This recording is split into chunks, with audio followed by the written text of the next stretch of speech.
अस्सलाम वालेकुम नाज़रीन, नांदेड़ न्यूज़ में आपका इस्तकबाल है। चलिए जानते हैं आज की खबर।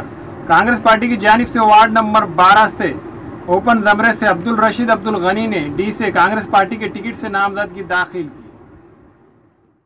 नांदेड़ बलदियाती इंतखाबात के आज आखिरी दिन पर्चा नामजदगी दाखिल करने के लिए आखिरी रोज़ कांग्रेस पार्टी की जानिब से वार्ड नंबर 12 से ओपन ज़मरे से अब्दुल रशीद अब्दुल गनी ने डी से कांग्रेस पार्टी के टिकट से नामजदगी दाखिल की। इन्होंने अपने सैकड़ों कारकुनान के साथ एक रैली निकाल कर वार्ड नंबर 12 से लोगों से मुलाकातें की। अब्दुल रशीद अब्दुल गनी के साथ कारपोरेटर अब्दुल सत्तार ने वार्ड नंबर 12 से नशिस्त AOBC से नामजदगी पर्चा दाखिल किया। इनके साथ अब्दुल हबीब मौलाना ने C के लिए नामजदगी दाखिल की। इस तरह B नशिस्त के लिए जावेद चौस ने ओपन ज़मरे से कांग्रेस पार्टी के लिए पर्चा नामजदगी दाखिल की। इन लीडरान ने वार्ड नंबर 12 से अलग अलग गली घूमकर राय दहिंदगान से मुलाकातें की। वार्ड नंबर 12 से हमने फॉर्म भरने की रैली निकाली, जिसके अंदर सत्तार से हबीब भाई, जावेद चौस और मैं और इंशाल्लाह ये बारी में कांग्रेस की जीत होंगी, क्योंकि अक्षय राव ने बहुत ही सर्वे करके और बहुत ही छान कर पूरी मालूमात लेकर पूरे सर्वे कर टिकट दिया।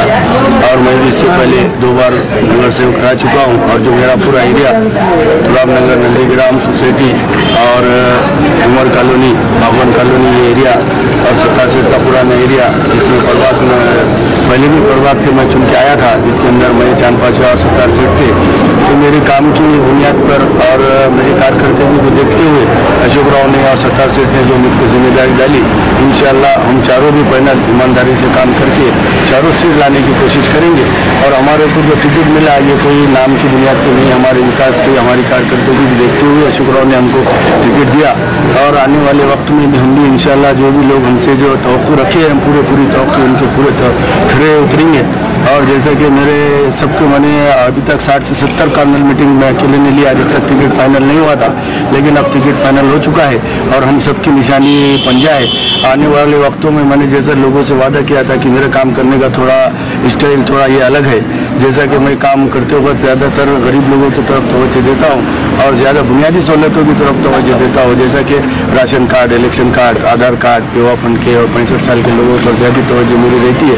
जब भी मैं 10 साल से वहाँ पे काम किया उमर कॉलोनी के एरिया में, तो आज मैं जब वो एरिया में जा रहा था, इससे पहले भी अशोक राव ने मुझे एक नहीं 2 टिकट दिए थे, लेकिन जब कुछ वजूहत की वजह बिना पे और मेरा प्रभाव नहीं होने की वजह से मुझे थोड़ी डिफीट भी पहुँची, लेकिन आज वो डिफीट का बदला इंशाल्लाह हमारे सब लोग पुराने लोग मिलकर लेंगे और मुझे कामयाबी के लिए कोशिश करेंगे। और ये प्रभाग से मुझे बहुत तवक्को है और मेरे साथीदार जो खांदे कांधा लगा के लड़ेंगे इंशाल्लाह सब ईमानदारी से। तो ये चारों सीट बहुत ही एक ही लीड से, किसी की लीड से यदि कम नहीं होंगी, एक ही लीड से इंशाल्लाह हम चारों चुन के आएंगे। और आने वाले वक्तों में जितना भी मौका मिला ज़्यादा से ज़्यादा मैं जो ज़रूरी चीज़ें हैं उसके ऊपर ज़्यादा तवज्जो दूंगा, जैसा कि मेरे साथी भी देते हैं, लेकिन मेरा थोड़ा काम करने का अलग स्टाइल है। ये सबके साथ मिलकर और जो अशोक राव ने हमारे पर जो भरोसा जताया, सत्तार सेठ यहाँ के लीडर है, इन्होंने भी जो है ऐसा लेकर बहुत ही ईमानदारी से खासतौर से हमारे पूरे पैनल को टिकट दिलाने के लिए सबने ज़्यादा कोशिश सत्तार सेठ की रही।